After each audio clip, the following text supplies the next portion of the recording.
Hey guys, it's me again, and I am here again back for another look back review. Now today, and I just want to let you guys know that I'm still uploading a video, a video probably a week. But I'm getting, summer is almost upon us. For me, it's just about 2 more days away, and I hope to be uploading a lot more content for you guys out there. And thank you for all of the support that you have been giving this channel. As I increase views, I want to I want to express more of my opinion, and you subscribers out there who give me so much out there. It's just really it's overwhelming. It's joy to me. You guys are really inspiring out there. And just I'll just try and post more content for you guys weekly if I can. It's just depending on what I'm going to be doing this summer, because I've got stuff that I'm going to be doing, but I will not forget you guys out there. So, but enough of that. I am here to review a movie that came out last year, and I'm not gonna lie, it is my favorite animated movie from last year. And it is definitely one of the best, in my opinion, Disney movies ever made. Of course, I'm talking about Big Hero 6. Yes, it's the Baymax. It's Baymax right there. I love this movie so much. I did a whole theory video on that. You got another video to go watch. But yeah, I love this movie so much, and it's one of my favorite Disney movies for a reason. Maybe it just appeals to my perspective, but it is, for me, it's one of the best out there. So let's go ahead and do this.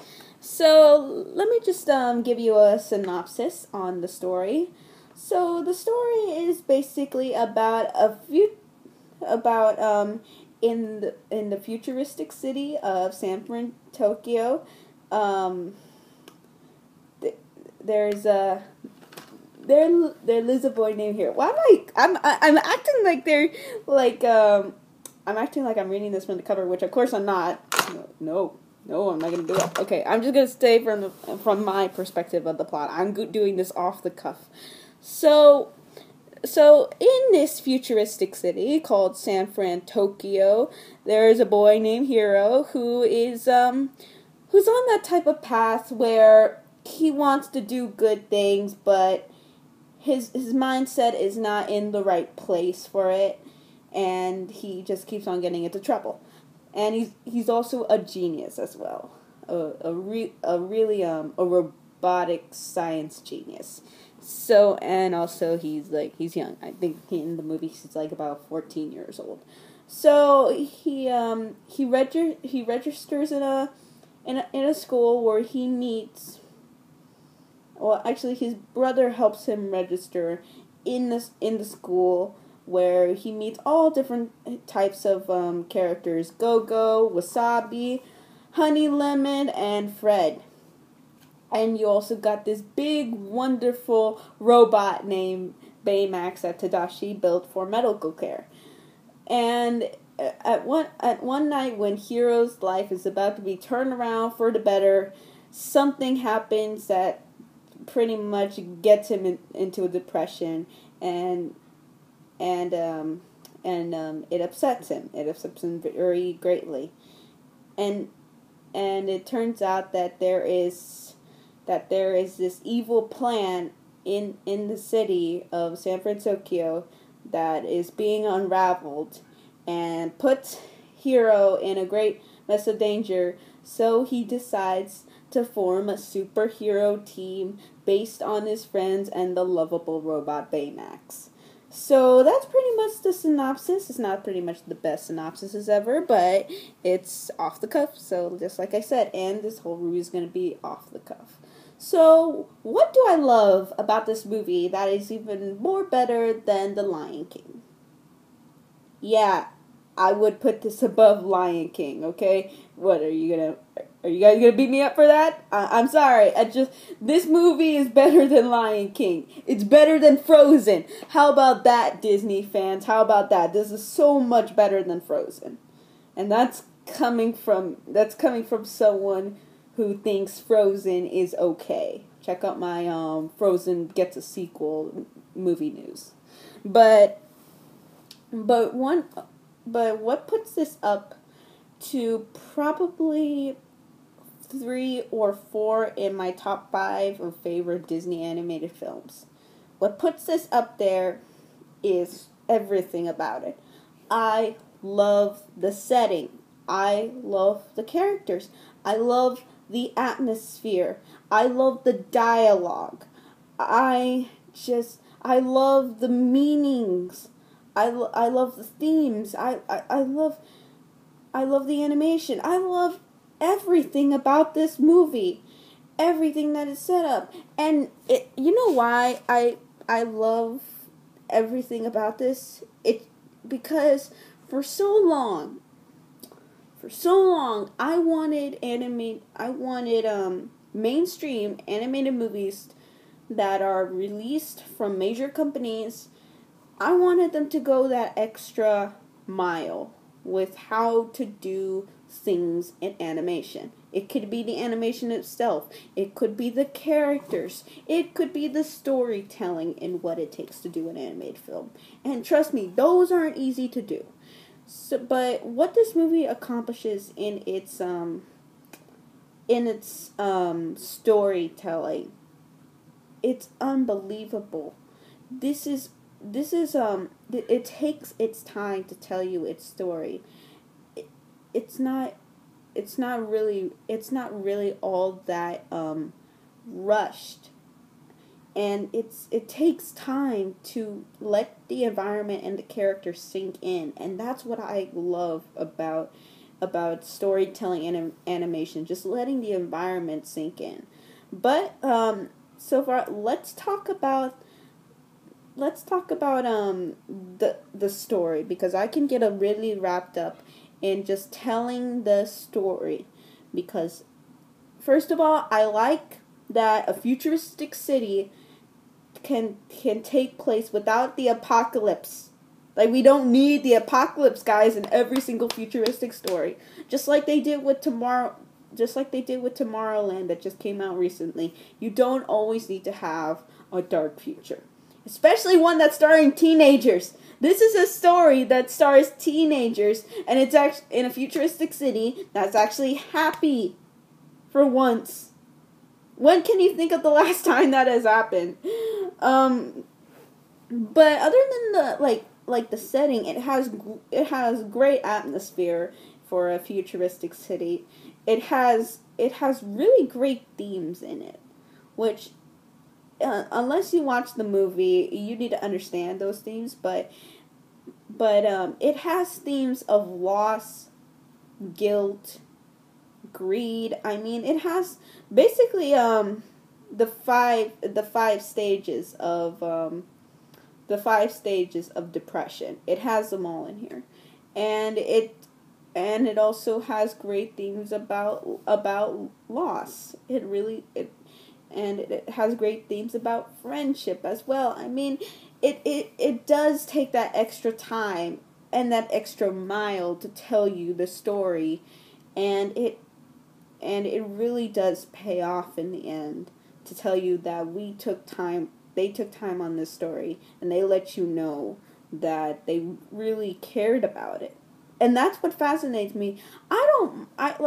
I see things in animated films all the time that are cliched and just driven to the ground. And it's just so refreshing to me that something that this movie came up and doesn't need to do those things. It does not need to pander to its audience. And that's what I really love. It does not pander to kids. And I can see whether or not kids are going to like this movie. I mean, I've seen people I've seen not people. I've seen movies where it does pander to kids, and it can be aggravating to get through if the character story are not interesting. But its story is great, and the characters in here, which also gets to how the characters are in this movie, are also really great. They got like a whole team of characters. I mean, first of all, I like this, I really like, the protagonist, and it's very simple for me, but I really like geniuses who can also blend into that crowd of just normal teenager. Again, how many times have you seen that in a movie? A genius, like a secret genius who can literally blend in with everybody. I don't know if you can really see that much often. I don't think you can really see that in most mainstream movies. And it really does have a really interesting protagonist to our film. And it also has some great side characters as well. Like you got the tough girl in here and you got a lovable type of bubbly girl. You've got the insecure type of he's kind of wants everything set up to be his way type of guy. And you also got the guy who's also just the regular geek. And you also got a lot of other characters in here that are just really great. I think what helps in here is two things. One, it's the dialogue. I'm surprised that Disney can write teenage characters. They've had so much trouble in the past writing teenage characters, but here they're written to a way where it is believable, and it's just all around like. It astounds me that they were able to write teenage characters, which not many films are actually good at. And also what works is the relationships. The relationships between Hero and the friends, the relationship between Hero and his brother, the relationships between Baymax and everybody. I mean, everybody has a genuine relationship. And that's what I've been missing. I've been missing genuine relationships from people. And I can't imagine. I don't know what the last genuine relationships that I have seen that wasn't a tool. Like, I can think of a few right now from the top of my head, but I can only think of a few. And that's really sad, because every time I see an anime character, either I don't believe their relationship is real, because I can hear the person on the microphone reading the script. And it really takes some good talent to do.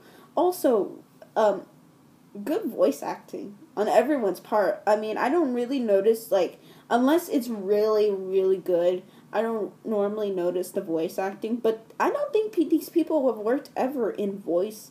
Like, either they've worked a little bit or none at all in voice acting. I know they're like, I think it's, what's his name? I forget his name. Scott Axons? I don't know. I know he's worked in voice before, and he's the voice of Baymax. So yeah, just to get that voice to sound like that is great.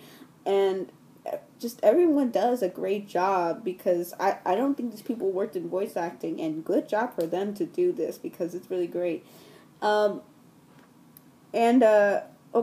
course, I'm going to mention the animation, because the animation here is just, again, I kind of am getting tired of that realistic feel. to animation. I wish someone would do a little bit different, like, I don't know, bring 2D animation back. But I do like the animation in here. I know 3D